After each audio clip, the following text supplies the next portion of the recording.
যাব। শুভদীপ, যে বক্তব্য আমরা শুনলাম ইতিমধ্যেই, যেখানে কোথাও না কোথাও অভিযোগ করা হচ্ছে তারা তৃণমূলের সদস্য, কিন্তু রাজ্যে একেবারে পালাবদল হয়ে গিয়েছে, তা সত্ত্বেও কেন এ ধরনের ঘটনা? এই দুই ব্যক্তির ঠিক কি উদ্দেশ্য ছিল, কি জানা যাচ্ছে পুলিশ সূত্রে? তুমি তো বললে যে বিরোধী দলের অর্থাৎ তৃণমূলের সমর্থক এই ব্যক্তিরা ছিলেন, এমনটাই কিন্তু দাবি করা হচ্ছে বিজেপির যিনি নেতা রয়েছেন রামপুরহাটের বিধায়ক ধ্রুব সাহা এবং তার সঙ্গে সঙ্গে হাসন এলাকার যিনি সিপিআইএম এর প্রার্থী ছিলেন তার তরফ থেকে। এবং স্বাভাবিকভাবে এই ঘটনায় রাজনীতি উস্কে গিয়েছে এবং যেটা মনে করা হচ্ছে যে এই বোমাগুলিকে মজুত করা হয়েছিল 4 তারিখ, অর্থাৎ যেদিনকে নির্বাচনের ফল ঘোষণা হয়েছে সেদিন তৃণমূল জিতলে এই বোমাগুলিকে ব্যবহার করা হতো, এমনটাই কিন্তু মনে করা হচ্ছে। এবং সেই বোমা নিজেদের বাড়িতেই মজুত করা হচ্ছিল, এমনকি সেখানে তৈরি করা হচ্ছিল সেই রকম কিছু কিছু কিন্তু যে উপকরণ বা যে সমস্ত জিনিসপত্র প্রয়োজন বোমা তৈরির জন্য সেই সমস্ত কিছু কিন্তু উদ্ধার করেছে মারগ্রাম থানা পুলিশ। ফলে সেখানে শুধুমাত্র বোমা মজুত করে রাখা নয়, সেখানে তৈরি করা হচ্ছিল এমনটাও কিন্তু মনে করা হচ্ছে প্রাথমিক তদন্তে। এবং সেই বোমা অর্থাৎ যে মজুত করা বোমা তা সরিয়ে অন্যত্র রাখা হচ্ছিল, সেই চেষ্টা করার সময়তেই কিন্তু গতকাল ভোর রাতে এই বিস্ফোরণ ঘটে এবং ইতিমধ্যে 4 জন তারা কিন্তু গুরুতর জখম হয়েছেন, তুমি সেই ছবি দেখতে পেয়েছো। এবং সেই ব্যক্তিদেরকে কিন্তু ইতিমধ্যে চিকিৎসা করা হচ্ছে এবং তারপরে তারা চিকিৎসা থেকে কিছুটা সুস্থ হলে তাদেরকে কিন্তু জিজ্ঞাসাবাদ করবে এবং তাদেরকে কড়া নিরাপত্তার মধ্যেই কিন্তু চিকিৎসা করা চলছে।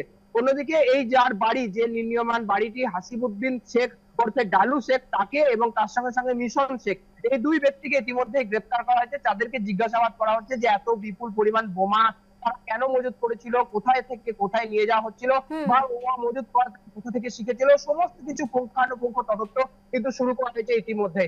সব মিলিয়ে বলা যেতে পারে, তোমাকে বলে রাখবো যে নির্বাচনের পরবর্তীতে বীরভূম জুড়ে একাধিক জায়গাতে, বিশেষ করে আমরা দেখতে পেয়েছি নানুরে এই এলাকাতে বেশ কয়েক জায়গায় থেকে কিন্তু বোমা উদ্ধার হয়েছিল।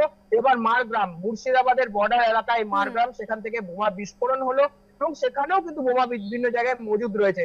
স্বাভাবিকভাবে নির্বাচন হয়ে গিয়েছে, ফল ঘোষণা হয়ে গিয়েছে, তার 10 দিন 12 দিন পেরিয়ে গেলেও এই ধরনের ঘটনা স্বাভাবিকভাবে উৎকণ্ঠার কিন্তু মেঘ সৃষ্টি করছে সাধারণ মানুষের মনে, বীরভূমবাসীর মনে। বারবার যেটা আমরা নির্বাচনের আগে দেখতে পেয়েছিলাম, বিরোধী তখন তৎকালীন বিরোধী ছিল বিজেপি এবং অন্যান্য দলগুলি, কিন্তু বারবার অভিযোগ করেছিল তৃণমূল আশ্রিত দুষ্কৃতীরা এবং তৃণমূলের যারা নেতা কর্মীরা তারা কিন্তু প্রচ্ছন্ন মদত দিয়ে বোমা শিল্পকে বীরভূমে তৈরি করছে এবং সেই ছবিটাই কিন্তু বারবার সামনে আসছে। আগামীতে তদন্তের পরে কিন্তু সমস্ত বিষয় স্পষ্ট হবে। একদম একদম। এই এই যে দুই ব্যক্তি যারা গ্রেফতার হলো, তারা তৃণমূলের সদস্য বা তৃণমূলের সমর্থক, এমনটা জানা যাচ্ছে শুভদীপ। তাদের সঙ্গে কি আরো কেউ জড়িত রয়েছে? এখনো পর্যন্ত কি উঠে আসছে জিজ্ঞাসাবাদে? যে দুই ব্যক্তি অর্থাৎ হাসিবুদ্দিন শেখ উর্ফে ডালু শেখ এবং মিশন শেখ, এই দুই ব্যক্তিকে ইতিমধ্যে গ্রেপ্তার করা হয়েছে, তাদেরকে জিজ্ঞাসাবাদ করা হচ্ছে। সরাসরি তাদের সঙ্গে তৃণমূলের কোনো যোগসাজশ রয়েছে কিনা বা তৃণমূলের তারা সমর্থক কিনা সেই বিষয়টা এখনো কিন্তু স্পষ্ট না হলেও স্বাভাবিকভাবে তৃণমূলের সঙ্গে তাদের যে যোগ রয়েছে, কারণ ওই এলাকা মারগ্রাম, ওই এলাকাতে কিন্তু তৃণমূল তারা কিন্তু জয়ী হয়েছে এবং তার সঙ্গে সঙ্গে ওই এলাকাতে প্রচুর পরিমাণ তৃণমূল কর্মী সমর্থক তারা রয়েছেন, এটা কিন্তু স্পষ্ট। স্বাভাবিকভাবে এই দুই ব্যক্তি যাদের বাড়িতে বোমা বিস্ফোরণ ঘটেছে, যে ব্যক্তির বাড়িতে, এবং যাকে গ্রেপ্তার করা হয়েছে এবং এছাড়াও যারা আহত হয়েছেন, সকলে তৃণমূলের সঙ্গে যুক্ত, এমনটা কিন্তু স্বাভাবিকভাবে প্রাথমিক তদন্তের মধ্যে উঠে এসেছে।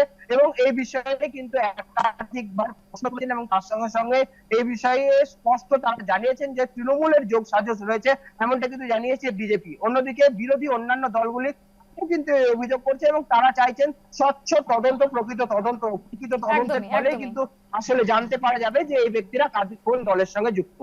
একদমই একদমই। শুভদীপ, তোমাকে ধন্যবাদ। এবং এই ব্যক্তিরা ঠিক যেমনটা অভিযোগ যে তারা কিন্তু তৃণমূলের সঙ্গে জড়িত, কিন্তু এখনো পর্যন্ত তা প্রমাণিত হয়নি, চলছে পুলিশের তদন্ত, ঠিক কি উঠে আসে। এবং যেমনটা তাদের উদ্দেশ্য ছিল যে গত 4 মে তারা এই বোমার বিস্ফোরণ ঘটাবে, কিন্তু তা যেহেতু সফল হয়নি, এখন ঠিক তাদের পরবর্তী কি কি প্ল্যানিং রয়েছে, পরিকল্পনা রয়েছে, সেদিকেও কিন্তু নজর রেখেছে পুলিশ, এমনটাই কিন্তু জানা যাচ্ছে।